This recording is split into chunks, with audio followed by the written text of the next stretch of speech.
Episode number 7 की शुरुआत होती है, जहां हम एक आर्मी कैंप देखते हैं। वहां हम एक आर्मी पर्सन को अपने घर पर बात करते हुए देखते हैं। उसके घर वाले सोचते हैं कि वो एक सेफ प्लेस पे है, लेकिन असल में वो रेस्क्यू के लिए निकल रहे थे। ये लोग ज़ॉम्बी को मारते हैं और इंसानों को बचाते हैं। हम देखते हैं कि एक सोल्जर ज़ॉम्बी बन गया है और उसे लोग पैक करके आगे ले आ रहे हैं। अब हमें मिस्टर ली की डॉक्यूमेंट्री दिखाई जाती है, जिसमें वो कहते हैं कि वाइट ब्लड सेल्स आज भी लड़ रही हैं, यानी अगर हम बॉडी टेम्परेचर को बढ़ा दें तो मे बी ये वायरस ख़त्म हो सकता है। ये कह के वो अपने बेटे और वाइफ को हीट करने लगते हैं। दूसरी तरफ ओंजू के फादर बाहर निकल जाते हैं और भागने लगते हैं। इधर क्लासरूम में ओंजो क्लास प्रेसिडेंट से कहती है कि हमें तुम पर यकीन है, हम यहाँ तुम्हारी हेल्प नहीं करेंगे तो फिर हम एक दूसरे पे बिलीव कैसे करेंगे। अब यहाँ क्लास प्रेसिडेंट भी एक मैसेज रिकॉर्ड करती है और सोयुग भी उसे बताता है कि वो उसे पसंद करता है। लेकिन तभी क्लास प्रेसिडेंट कहती है कि अब इन बातों का कोई फ़ायदा नहीं, अब तो सब मरने वाले हैं। और फिर ये दोनों कुछ क्वालिटी टाइम स्पेंड करते हैं। क्लास प्रेसिडेंट भी सोह्युग को बताती है कि वो कैसा फील कर रही थी जब वो कुछ टाइम के लिए ज़ॉम्बी बनी थी। अब हम उस छत वाली लड़की को देखते हैं जो अभी पूरी तरह से ज़ॉम्बी नहीं बनी है। उसे बहुत भूख लगती है और अब वो छोटी से छोटी आहट को भी सुन सकती थी। तभी उसे पता चलता है कि एक कमरे में फ़िश रखी है और वो उस कमरे में जाती है। अब वो पहले से काफ़ी स्ट्रांग भी लग रही है। तभी वो रूम में जाती है और वहाँ एक टीचर को देखती है।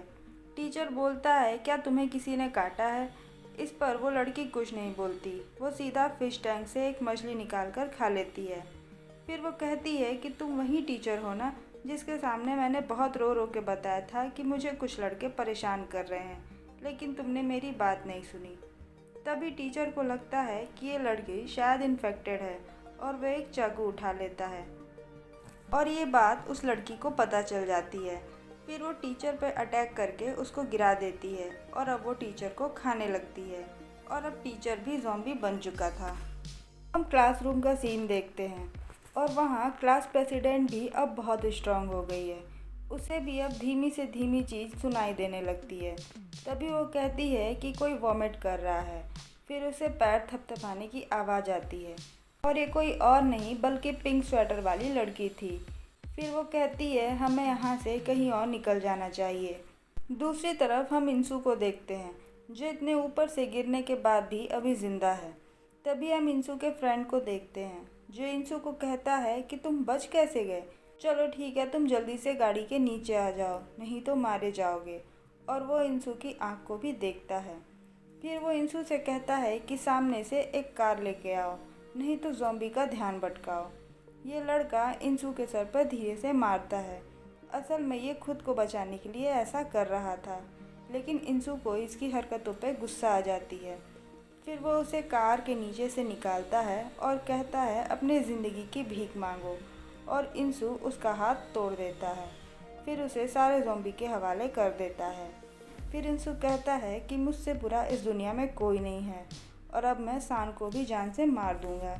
दूसरी तरफ ओंजू को एक आइडिया आता है कि म्यूज़िक की हेल्प से हम एक बार फिर से ज़ॉम्बी को बेवकूफ़ बना सकते हैं। वो सबको बताती है कि ये क्लासरूम बहुत बड़ा है, हम क्लासरूम के 2 पार्टीशन करेंगे। एक पार्ट में ज़ॉम्बीज़ को भर देंगे और फिर मौका मिलते ही दूसरे से हम लोग बाहर निकल जाएंगे।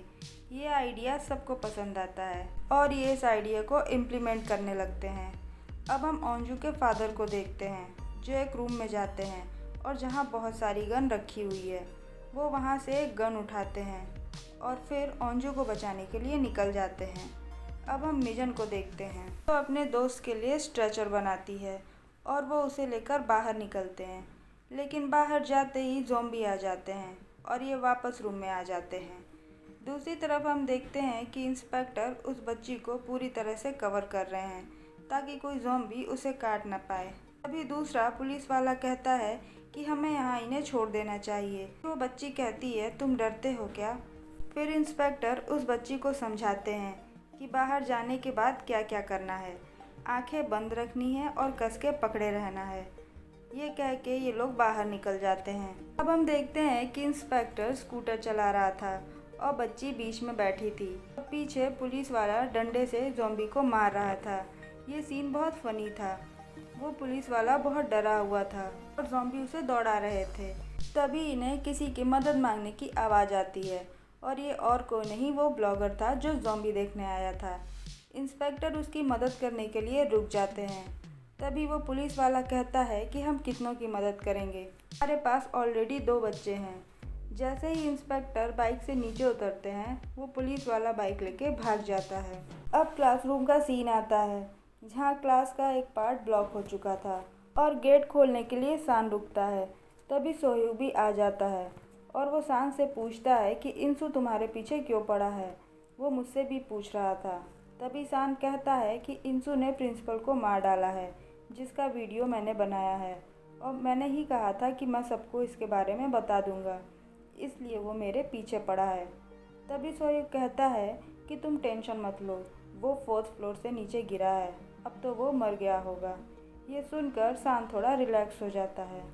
फिर सोह्यूक कहता है कि वो क्लास प्रेसिडेंट को लाइक करता है, इसलिए वो ओंजू के साथ रहे और उसे अच्छे से बात करे। इसके बाद सोह्यूक क्लासरूम का गेट खोल देता है और सारे ज़ॉम्बी क्लासरूम में आ जाते हैं। लेकिन अभी भी कॉरिडोर खाली नहीं हुआ था।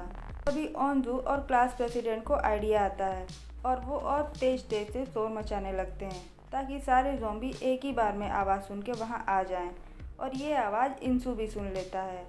अब क्वारंटाइन सेंटर का सीन दिखाया जाता है, जहाँ एक सोल्जर जो कि ज़ॉम्बी बन गया है उसे बांध के रखा गया है। वहीं दूसरी तरफ कैप्टन कहते हैं कि हमें साइंटिस्ट को यहीं बुलाना होगा ताकि इस इन्फेक्शन के बारे में पता लगाया जा सके। तभी इन्हें पता चलता है कि लेडी पॉलिटिशियन इन्हें बुला रही हैं, से मिलने जाते हैं। तब वो उनसे हाइसन स्कूल के बारे में कहती हैं।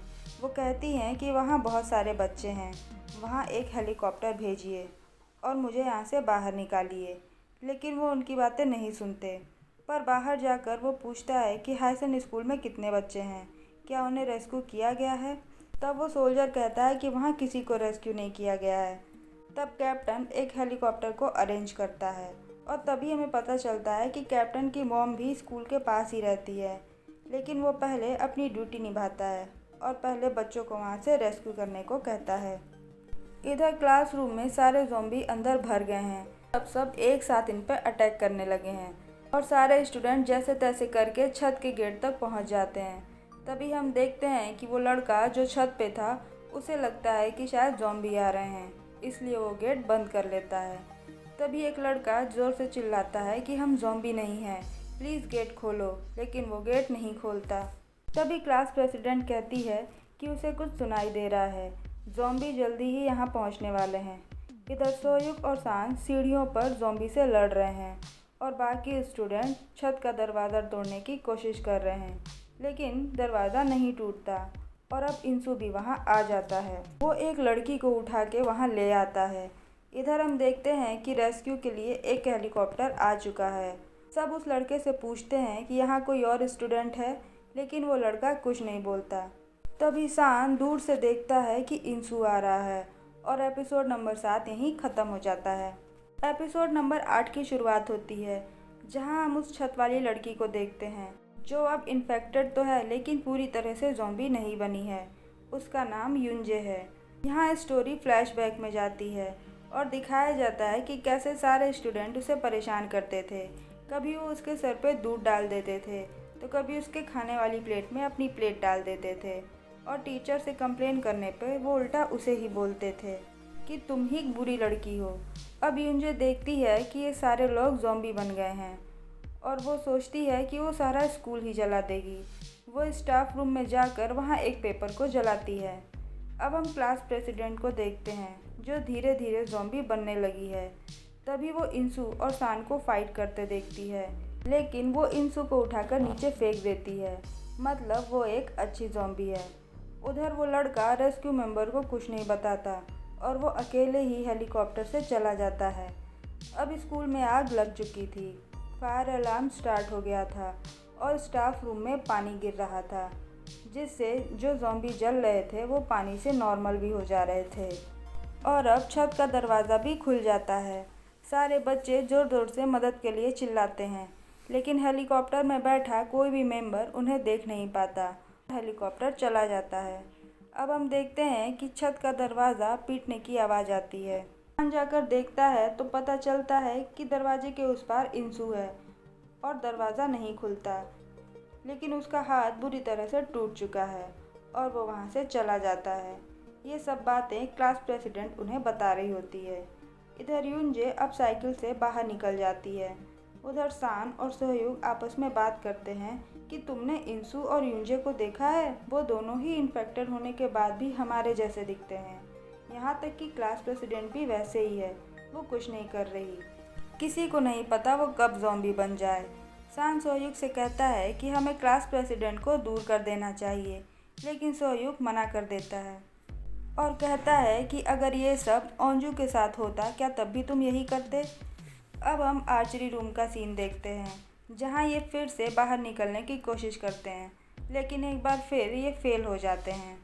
अब ये छत पर जाने की सोचते हैं, लेकिन वहाँ जाने के लिए इन्हें एक सीढ़ी की ज़रूरत रहती है, जो बाहर जाने पर ही मिलेगी, और ये लोग बाहर नहीं जा सकते। सीन वापस से छत का दिखाया जाता है, जहाँ सारे हेल्प के लिए SOS का साइन बनाते हैं। अब हमें फिर से मिस्टर ली की डॉक्यूमेंट्री दिखाई जाती है, जहाँ वो होप की बात करते हैं। वो बताते हैं कि कुछ एक्सपेरिमेंट करने के बाद भी उन्हें कोई एंटीडोट नहीं मिल पाया। अब ओंजू के फादर मैप से मार्क कर रहे हैं कि उन्हें कहाँ कहाँ जाना है। अब हम मिस्टर ली को देखते हैं, जो बताते हैं कि जैसे जैसे ज़ॉम्बी बने दिन बीतते हैं, वैसे वैसे उनके नेचर में भी चेंज होने लगता है। अब हम इंस्पेक्टर को देखते हैं, जो ब्लॉगर की हेल्प करने के लिए रुका था। तभी इंस्पेक्टर उस ब्लॉगर को मार के कहते हैं कि तुम पागल हो क्या, जो यहाँ वीडियो बनाने के लिए आए थे। अगर तुम्हारी जगह मेरा भाई होता तो मैं ज़ॉम्बी से पहले उसे मार देता। तभी ब्लॉगर बताता है कि सभी मीडिया वाले इसे अफवाह बता रहे थे, इसलिए असलियत जानने को ब्लॉगर को ही आना पड़ता है, इसलिए मैं यहाँ आया था।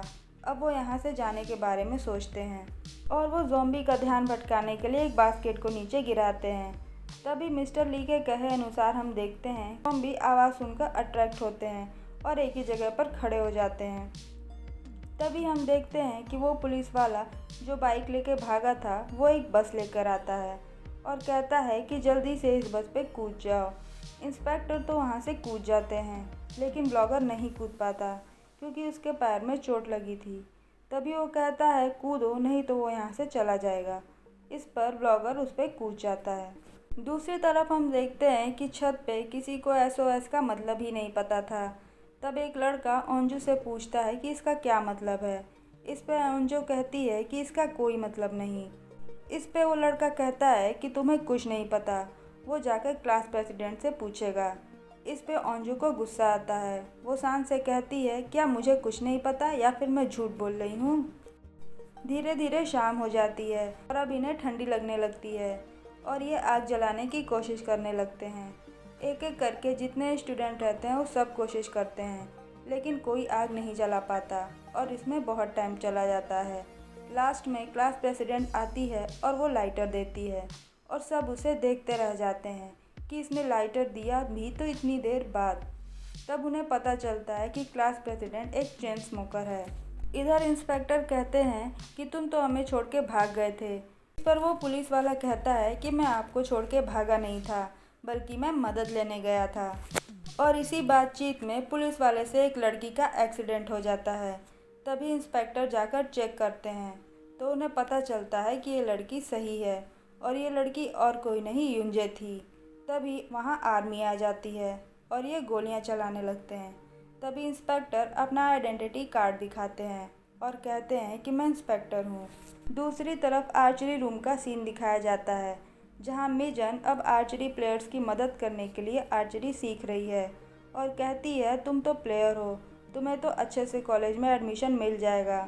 तभी वो प्लेयर कहती है कि अगर उसका सिलेक्शन नेशनल टीम में नहीं हुआ तो उसे कभी किसी कॉलेज में एडमिशन नहीं मिलेगा। हमें ये पता चलता है कि उसके ऊपर कितना प्रेशर है। तभी हमें मिजन के बारे में भी पता चलता है, शायद उसने किसी का मर्डर किया है या फिर उसके ऊपर किसी के मर्डर का चार्ज है और अब ये अच्छे फ्रेंड बन जाते हैं। अब छत पे ये स्टूडेंट आग जलाकर बैठ जाते हैं और कन्फेशन गेम शुरू करते हैं कि कौन किसको पसंद करता है। तो पहले टेसू बताता है कि वो अपने दोस्त की एक प्लेयर फ्रेंड को पसंद करता है, यानी मिजन के साथ वाली लड़की को। तभी उस आर्चरी प्लेयर का भाई बोलता है कि मुझ पर तो कोई ध्यान ही नहीं देता था, मैं अपनी सिस्टर को नेशनल टीम में लाने के लिए बहुत मेहनत करता था। तभी हम इंसू को देखते हैं जिसका हाथ टूटा हुआ था, लेकिन अब उसका हाथ वापस से ठीक हो जाता है। अब हम पिंक स्वेटर वाली लड़की को देखते हैं जो अब बाहर आती है। वहाँ एक ज़ॉम्बी था जिसके पैर के पास एक पियानो था जो बार बार बज रहा था। तभी ये वहाँ पर स्टिक रख देती है जिससे शोर ना हो, और वो एक कैमरा उठाती है। तभी वहाँ कुछ ज़ॉम्बी आ जाते हैं, वो वापस उसी कमरे में भाग जाती है। उसके बाद वो उस कैमरे को ऑन करती है। सबके मैसेज देखकर वो इमोशनल हो जाती है और उनकी हेल्प करने के बारे में सोचती है। फिर वो कुछ खाना पैक करने लगती है। तभी सान का वीडियो आ जाता है जिसमें वो अपनी माँ के लिए एक मैसेज रिकॉर्ड करता है कि माँ, मेरा फ्रेंड मर गया है, आप उसके घर जाकर इन्फॉर्म कर देना। असल में उसका फ्रेंड बहुत गरीब था, वो अपनी दादी के साथ रहता था। वो हमेशा सान से कहता था कि वो उसके पेरेंट्स के रेस्टोरेंट में काम करेगा। ये सुनकर उस लड़की के सामने सान का फ्रेंड दिखाई देने लगता है और फिर उसे सब कुछ याद आने लगता है कि कैसे सबने उसे मारा और डांटा, और वो पैक्ड खाने को फेंक देती है। अब छत पर क्लास प्रेसिडेंट की बारी आती है। सब उससे पूछते हैं कि तुमने स्मोकिंग कब शुरू की। तब वो बताती है कि वो जब क्लास 8th में थी तब से स्मोकिंग कर रही है, क्योंकि उस समय उसका कोई फ्रेंड नहीं था, कोई बात भी नहीं करता था। तब अंजू कहती है कि तुम्हें हमसे बात करनी चाहिए थी, कि तुम्हें पहले बहुत घमंडी समझते थे, इसलिए मैं तुमसे बात नहीं करती थी। तभी एक लड़का कहता है कि मैं क्लास प्रेसिडेंट को बिल्कुल पसंद नहीं करता था, क्योंकि उसकी वजह से मैं हमेशा सेकंड आता था और वो हमेशा फर्स्ट आती थी। लेकिन क्लास प्रेसिडेंट की वजह से ही कम से कम वो कंपटीशन में तो था।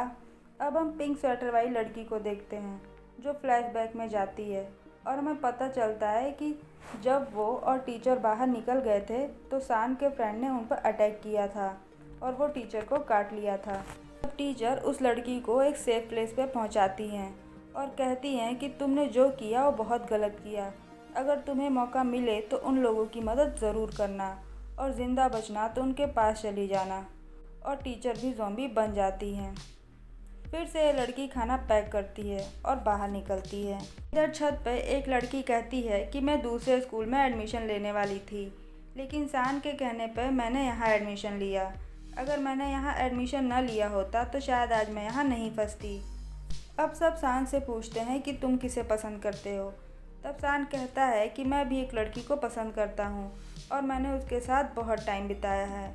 दूसरी तरफ फिर से पिंक स्वेटर वाली लड़की को देखते हैं। जैसे ही वो बाहर निकलती है वहाँ इंसू आ जाता है। उसे लगता है कि इंसू नॉर्मल है। इंसू कहता है कि इतना सारा खाना लेकर कहाँ जा रही हो, क्या छत पे जा रही हो। इस पर पिंक स्वेटर वाली लड़की कहती है कि तुम ऐसी बातें क्यों कर रहे हो। तभी इंसू उसे गर्दन से पकड़कर ऊपर उठाता है और उसे पूरी तरह खा लेता है, और अब इंसू छत पर एक पाइप के सहारे जाने लगता है। अब हम छत का सीन देखते हैं जहाँ अंजू सान से कहती है कि कौन है वो लड़की, क्या मैं उसे जानती हूँ, क्या मैंने उसे देखा है। तभी सान कहता है कि वो लड़की तुम हो। अंजू कहती है कि इसकी बातों पर कोई ध्यान मत दो, और वो गुस्सा होकर चली जाती है। तब सोयुग सान से कहता है कि जाके उससे बात करो। तब अंजू कहती है कि ये तुमने ठीक नहीं किया, मेरी एक ही फ्रेंड थी जो ज़ॉम्बी बन गई और अब तुम ऐसा कर रहे हो।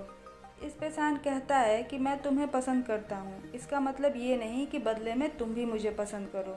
वो मेरी बात थी, वो मैंने कह दी।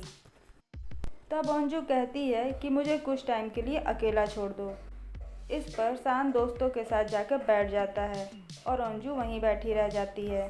तभी हम देखते हैं कि इंसू वहाँ आ जाता है और अंजू को धक्का दे देता है और सान की तरफ आने लगता है, और वो सीधा सान की आँख पर अटैक करता है और कहता है कि तुमने मेरी आँखें फोड़ी हैं तो मैं भी अब तुम्हारी आँखें लेकर ही रहूँगा। और ये एपिसोड यहीं ख़त्म हो जाता है। अगर वीडियो अच्छा लगे तो लाइक, शेयर और सब्सक्राइब ज़रूर करें।